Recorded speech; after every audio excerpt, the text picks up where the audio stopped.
So, episode 39, let your actions prove your salt. Ooh.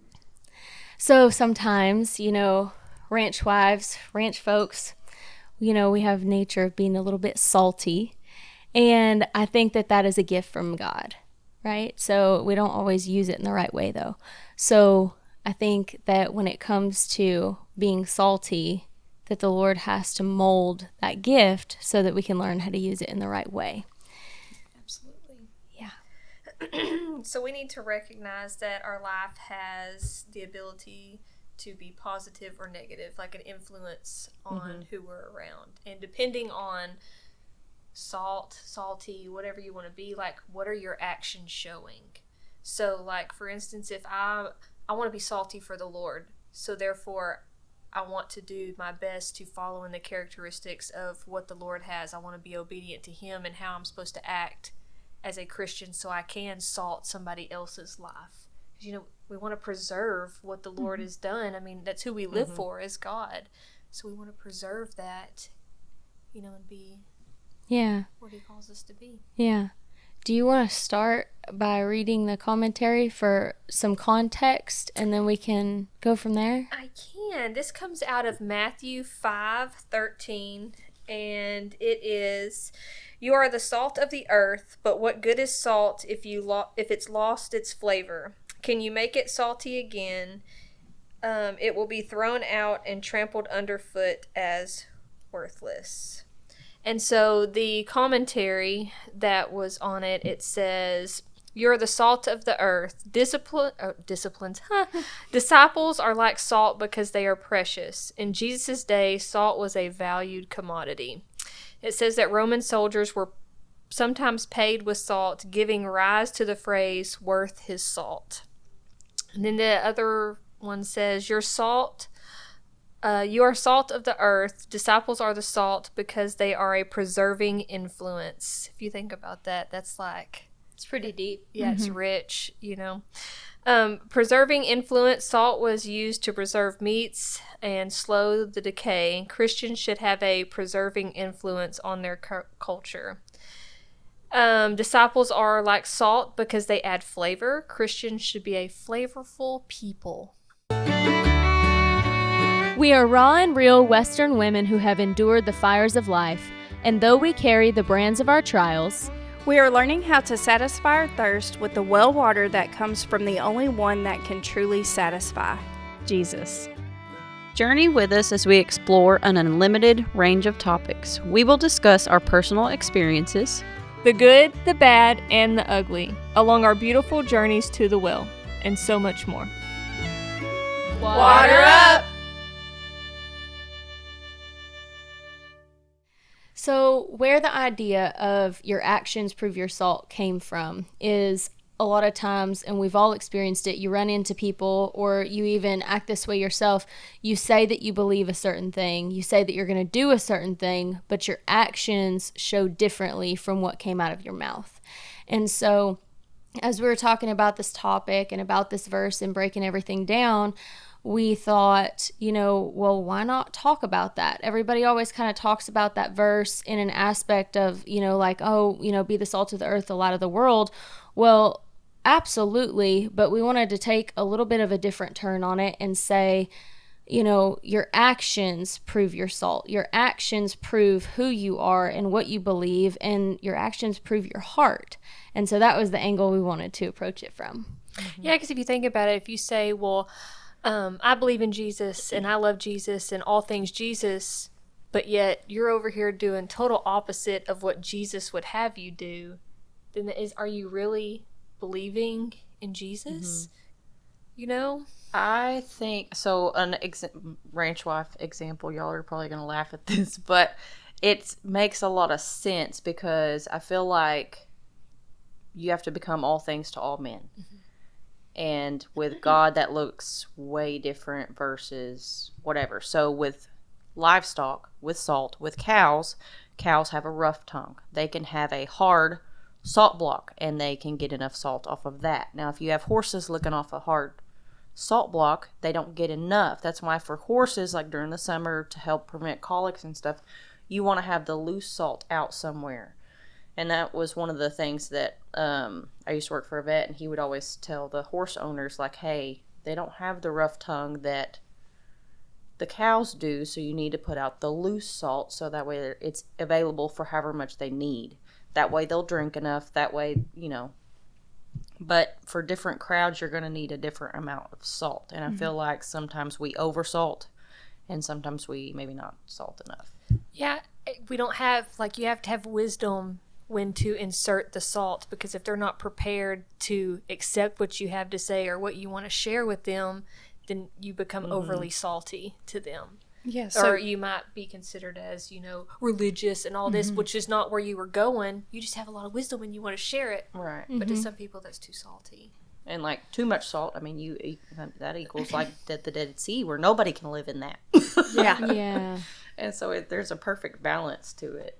Yeah, and it's like whenever you have just the right amount of salt, then your taste buds wake up and you feel, oh, okay, I can get part of this. Just like whenever you follow up and it tells us to be the light, it's almost like you have to salt people to awaken them, like it's awakening your taste buds so that they can turn around and be the light themselves and then spread it as well. Yeah, because we're supposed to be set apart.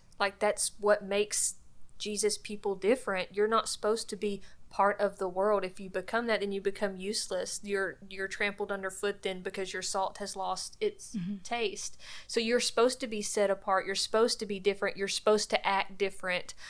Just like turning the other cheek, for instance. When one person, hits you over here, you give them the other cheek. But the world's not going to tell you that. The world's going to be like, throat punch them, but you're set apart differently, and we follow the characteristics of Jesus because that's who we believe in. And that's the salt that I season my life with is I want Jesus. I'm thirsty for Jesus. I'm hungry for Jesus. That's who I follow, and that's who I'm going to salt my life with. And I want to share my salt, Sprinkle it around. Yeah. Well, that's I think it's important also, to be set apart, but not to withdraw. A lot of people, start going to church and they're like, I can't hang out with you anymore. Yeah. You know what I mean? Which you may have to do that for a season to grow your strength to be a good salt. But God hung out with this, Jesus hung out with the sinners, so that way he could be a good influence on them. It's important to maintain your influence with those people that you used to hang out with, and maybe still be set apart, but don't completely withdraw. Yeah, you don't have to do what they do anymore. You can still be kind to them and whatnot. And I do believe that God removes you from people's lives, or has people removed from your lives. But at the same time, you should never withdraw. We should always be eager to share, Jesus regardless. You just don't fall into the category of doing what they do anymore, because you're set apart. You've been seasoned. You are now preserved for doing what the Lord has called you to do. Flavorful. Yeah. Well, and the whole idea is that your actions signify what's under the surface, that your actions signify your belief. So if you're pulling away from people, if you're going down the wrong road, whatever the case might be, but you're saying that you believe a certain way, your actions need to signify what is coming out of your mouth. And if you're not at a point where your actions can back up what you're saying, then you probably need to spend some, one-on-one time with the Lord and get in a place where you're seeking him and it's intimate, and, you're getting on that level where your actions can follow what's coming out of your mouth. Yep. And that's a lesson, I guess, that I had to learn, and I'm still learning to an extent. Sometimes my mouth is too loud. And I make mistakes that, I'm convicted by later because they don't match what came out of my mouth. And that's something that, obviously, you ask forgiveness and the Lord is going to forgive you, but it's almost harder to forgive yourself for those kind of things. So it's something that I think is really important to just be aware of as you're growing as a Christian, as you're giving other people advice, because I can turn around and I can say to any one of you, oh, I think you ought to do this when your kid acts up, or I think you ought to do this when you're frustrated with your husband. But then if I don't follow that same advice, I'm not being salty. Yeah. You can use it in so many different areas. It's just I like the representation my Bible gave, and the truth and action portion was representing God. So, like, if we're fellow believers and lovers of Jesus and whatnot, and we want to be salty for him, then we should represent him in everything that we do, in our actions and whatnot. So, like, being slow to speak, slow to hear and whatnot, like, giving yourself time to understand what's being said and processing it through the God lens helps you to be not over salty, but just enough salt to be able to, come back with however the Lord would react to that, or however Jesus led the example of that, is truly representing him. Like, for instance, if we had, nowadays, since we have a podcast and we are known as the Well-Watered Ranch Wives, if I was to get in an altercation outside, I am not only representing myself, but I'm representing you three as well. And the Lord, above all else, I should, whatever, but I have to think about that because we have this, and I am a believer in Jesus, so how am I going to react to reflect him, number one, and to think that I have other people on that are now, images of me too? How are you going to react? If y'all found me fist fighting down there, you'd be like, okay, this doesn't look real good on us, Plastered all over the that place. and your kids are good Yeah. little reflections of, like, man, I do that. Or sometimes you need to look work out and on like, that. I would not do that. What are you doing? Uh-huh. Sprinkle a little I don't bit. do that, do I? Yes, I do. Yeah, If you that's really the hard self-reflect. reflection. Sometimes our kids are a little too salty. Uh-huh. For sure. Yeah. You talk about self-reflection being a tough one. Like, that's where you don't have a choice in self-reflection whenever you see yourself and your kids. Yeah. Like, Yes. you're about to Yeah. realize. Yeah. But I definitely think that being just the right amount of salt and not overly salty to the point to where you're too religious to hang out with those who truly need it or be able to involve, or being too undersalty to where you get around a group of people who do the things that are not Christ-like and you fall back into it. I think you have to be seasoned just right in order to be able to spread the Christ-likeness that's called for us to do. I mean, it's a part of your journey, your walk. You have to learn the characteristics of God. You have to have him transform your mind and your heart. So, like, it's a whole process, and, like, we're just being preserved. Mm-hmm. Each revelation, each thing that we get given, anytime you spend time with the Lord is just a little bit more added. Yeah. Just a little bit. Yeah. It's like you're moving up salt classes. You go from, like, table salt to Himalayan. There you go. And you're like moving up the ladder as you go. It doesn't ever stop. But it's, the more that you seek, the more that you can offer. Yeah. Yeah. In a right amount. Yeah. Yeah. You'd be going from being used at Denny's to being used at the steakhouse.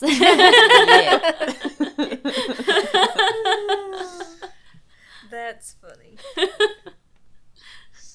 On our website or on our Facebook page, we have quite a bit of merchandise available at this point in time for purchase. We have coffee mugs. Yay, coffee mugs. T-shirts. And t-shirts. Do we have anything else? We have Hats. we have hats. We have 2 different colors in hats, 4 different colors in t-shirts.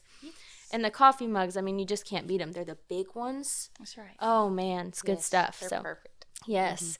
You're more than welcome to reach out to us through our website or our social media pages, and we can hook you up with any of that. And I remember feeling like whatever, like I was going through that day and all that stuff that had happened, like directly related, like to the Sermon on the Mount and to this. Sermon on the Mount. We were talking about that because of the reaction that you had. You had a good godly reaction to the outcome, and it was basically proving what you believed To a bad. in God. Like, you chose to finish out how you were supposed to, and it caused you to do that. When you've started something and things mess up, you do what you were asked to do as if you were working for the Lord. Like Yeah. turning the other cheek. Yeah. Was, Well, yeah, and it ended up so, like, it's gone even further now. It's gone to where, so I did have that reaction, but I maintained that posture of, like, okay, like, I see the Lord in this. It's not what I wanted. It's not what I thought was coming. It's completely out of my control, but I saw the Lord in it, and I knew, like, I knew I didn't do anything wrong. I knew that I maintained the posture I was supposed to, so I knew he was going to cover it. Yeah. But now it's turning into this whole thing.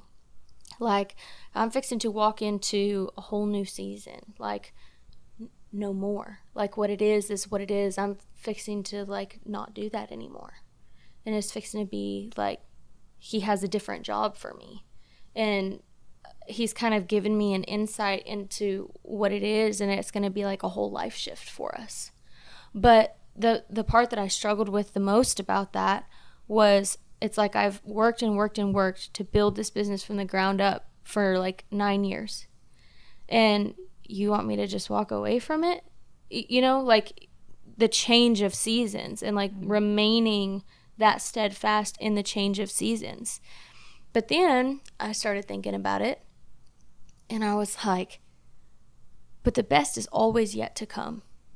Like, no matter at what point of your life you're in, like even when you get to where you're old. And I understand I'm not there, so I can't say like I know, but like even when you're old, the best is still yet to come because heaven is before you. Yeah. Mm-hmm. So I got to thinking about that, and I got to thinking about what Charlene said about like your 30s, your 40s, like these are the best times of your life, right? Yeah. And I was like, there is no way that he is going to wreck me out over this. Whatever he has got to be better than where we were.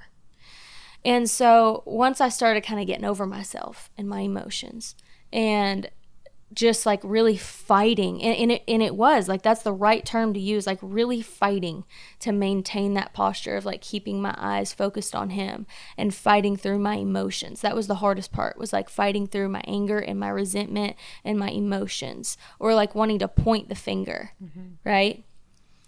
And as I did that, he like revealed more and more pieces and like started to bring things together. And it's still in process. Like it's still very much in process, but I have steps to complete. Like I know what I'm supposed to be doing right now and what I'm doing to walk into that next season. So the word that he gave you, disjointed.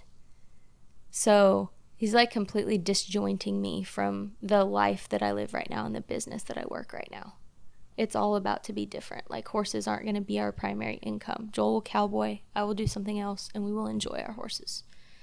And I'm not going to even try to like elaborate on the something else, because he's given me some insight, but like he's given it to me and it's just pieces. Yeah. So I can't like speak it out because I don't even know for sure.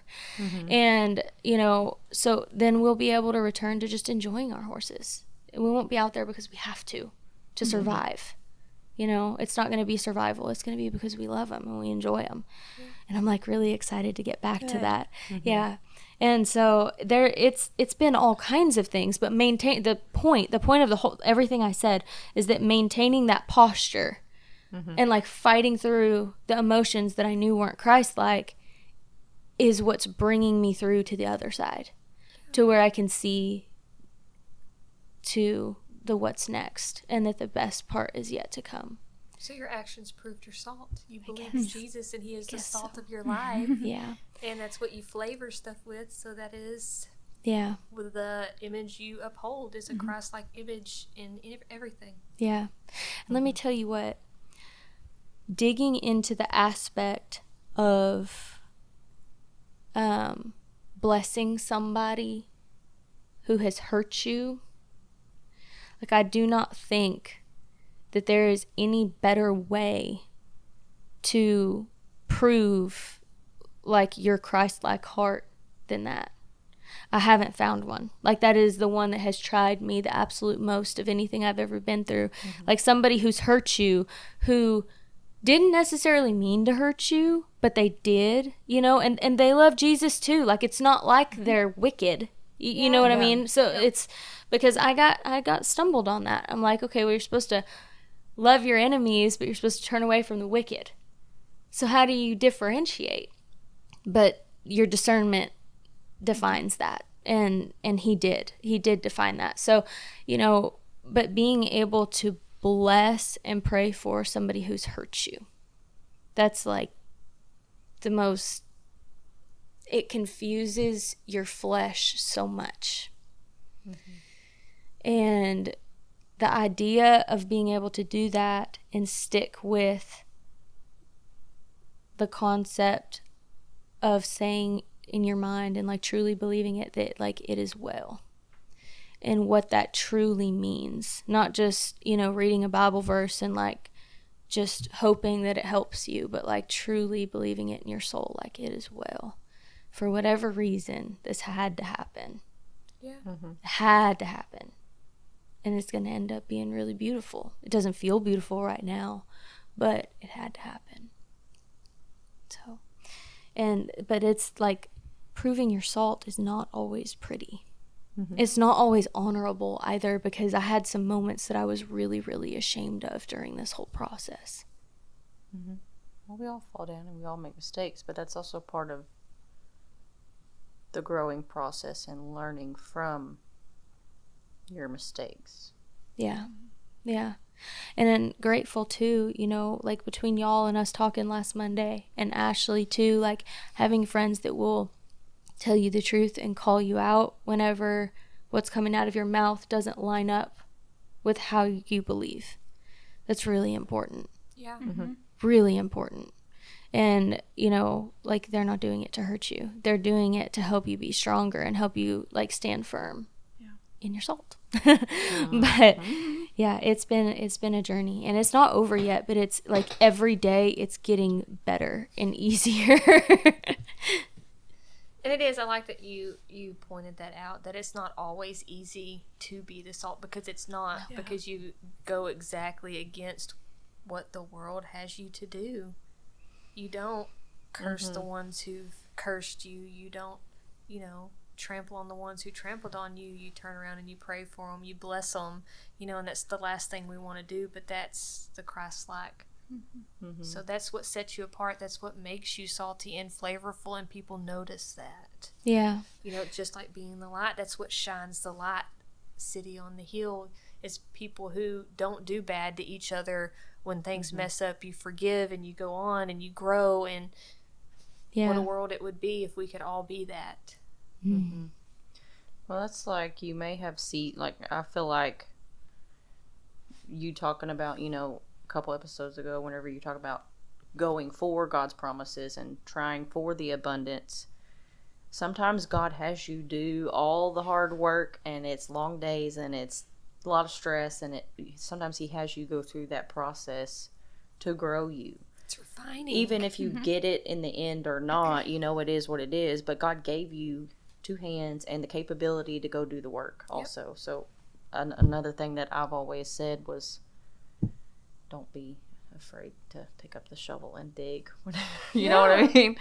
But, and that's one of the seasons that I have been, you know, like, just like you, we were kind of trying to like list the house and like just cleaning everything up and going through everything. But I mean, it's a lot of work. It's not easy to do whenever you're working full time and feeding cows, and it's all the things. But it's a growing season also, because it's also something that, you know, I wasn't sure if I was going to be able to do it or physically be able to get everything done. But at the end of the day, if you try hard enough and you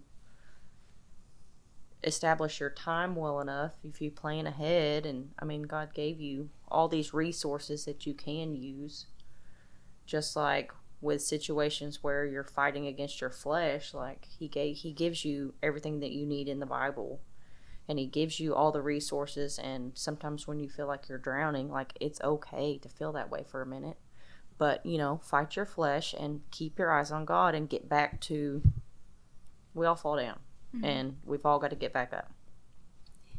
It's like the one saying that we read when it talked about that the salt stops the rotting of the flesh, or stops the rotting of the meat. If you think about it, without God, literally is death. If you're don't have Jesus, you don't live for Jesus, that's ultimately death for you. But every time we take out a little bit of his wisdom, a little bit of his knowledge, and we sprinkle it on our situation, sprinkle it on our attitude, that's how you become. It starts to age you. It starts to stop the rotting. That salt that you get from the very book that you hold in your hand is what stops that. And it totally like transforms you and pushes you into the other direction, and you become aged. we all know aged beef is the best. Right? Or aged wine, you're like fine wine, aged, but all of that has to go through a pressing. Sacrifices have to be made. Things have to be, cured and all this stuff. So yeah, it's not going to be beautiful. Some of the most ugly times are some of the most preserving times of your life. The thing is you keep your eyes on Jesus, and you let the process happen, but at the same time you maintain the attitude of this is not forever, growing, refining. You dig down into the promises and the truths of what has for you, because that is what salts you, that is what preserves you, that is what keeps you in the aging process and not the decaying process. Yeah. And well, I mean, that's like just relate it to cooking with salt. Cooking with salt. Have y'all ever had salt water in your mouth? Like cooking a good steak, you've got to burn it, season it, do all the things, then you let it cool off and get yummy. You know what I mean? But it has to go through all the burning and the seasoning and all the things before it's tasty. Yeah. Well, and kind of like Choice had indicated, the salt is healing as well. Like it that's why you gargle your mouth, because you've got a sore throat or you've just lost a tooth. It's all for a healing process as well. But the process stinks at the It time hurts. because Yes. it tastes nasty or it hurts or it burns. But at the same time, it's a healing process, stages you have to go through. Before you know it, you're walking as a transformed person in the image and likeness of God, and all that salt that you've had to sprinkle on everything you're able to help others taste and see that the Lord is good. I had an analogy come to mind, and I don't know if it's right, but I think it's right because I think it was Holy Spirit. So salt is physically mined, right? Either one of them. You could apply either one of them to us, that it's physically mined or, like evaporated from water, either way. But, evaporated from water, we get it from Holy Spirit, from the living water. Or mined, like he is mining salt within us. He's mining within us and shaping and molding and forming. But like that was pretty cool. It popped into my head while you were talking, and I was sitting over here processing, and I'm like, well, that's cool. I don't even know if that's true. Okay. So you would, like mining salt, you would extract it from the word, because this is the living, this is the salt. You would extract it and you would Apply it to yourself. You would season the situation, season the emotion, season whatever it is. That's what you would extract that out of here to be able to apply it so you can become whatever it is that he's transforming you to be in this likeness of him. And they're both a separation too, a form of separation to gather that salt. Disjointing. Separation from the world to the life Christ wants lived, separation from maybe a few friends, a job, or things. He separates us to get us in a different area so he can work and refine and what season, whatever you want to call it. Sometimes you have to be taken out of one and put in the other in order to be able to do that. It's like you said, burning of the steak. Like you put it in this thing and then you let it sit for a little bit. Well, yeah, you just got burned in this one opportunity and it's terrible, but now he's bringing you over here and we're just going to have you sit for a second. Because I got some other things I need you to marinate in what just happened, and I need you to grieve the process, and I need you to just go ahead and do that, get that out of the way, because I got something better for you. But you're going to have to go through this process because you just took a big loss of multiple things, and you need to have a grieving point. That describes grieving it perfectly. is healthy. It's healthy. You have to have, you can't stay there, Right. but it's a part of the process, and then you push on, so it's, it's a process. The salt, the friends, the opportunities, the slow seasons, like it's all a form of it, whether it be healing, because salt is healing, whether it be, flavoring something, trying to put 2 cents in on what the Lord has done for you in somebody else's life, that they're going through the same thing you're going through. Like that's what it's meant to be, the living word abiding in you, abiding in Jesus, so you can do the things he's called you to do. Flavorful. Be Flavor. That was know, interesting. I know this. We were supposed to, like, I just talked to the vet today. Like, she came to the house to give some horses some shots, and, like, we just talked about the salt and how not the salt block, but the loose salt. Like, we just talked about this. And, like, so I know we were supposed to have the conversation, and multiple conversations that me and Misty just had. Like, it was a meant to be. That's conversation. interesting. Super interesting. And everything that you said there, like describing what Jill said about the meat and comparing it to like my situation, is spot on. Like, Yeah. spot on. It's crazy. Yeah. And it's so weird because like for the most part, like my whole adult life or since I started this business, like I've known where I was going next. And I have no idea where I'm going next. I have an idea, but I don't know if that's it. You know what I mean? Mm-hmm. But I know that he's given me like these orders of like, okay, we're going to sell the consignment horses. You're going to sell these. You're going to only have these. And we're going to work through the rest of this grieving and the rest of this process of me like showing you what mindset to have, and then we're gonna go. But when we go, we're gonna step boldly. That was the word he gave, boldly. Yeah. And so like first he gave disjointed, and like that's where we are right now, but we're about to be boldly. That's gonna be really cool. Yeah. Whatever we're doing it boldly. Yeah. So. That'll be good. Yeah. Super good. Dear Lord, thank you so much for guiding us in this episode. Thank you for bringing to light the things that you wanted to be brought to light, and not only the things that we could just think of to bring to light. I pray that these words that came from you, that they would just go and be delivered and be received where they need to be. We thank you for this opportunity to be able to honor you, to be able to exercise our growth in you, and to be able to hear you, Lord Jesus. Thank you for the relationships that we have in each other, for the support that we have in each other, and the love. And we just ask that you continue to guide us, that you continue to grow us, that you continue to show us how to prove our salt and how to continue to grow in that. In Jesus' name, amen. Amen.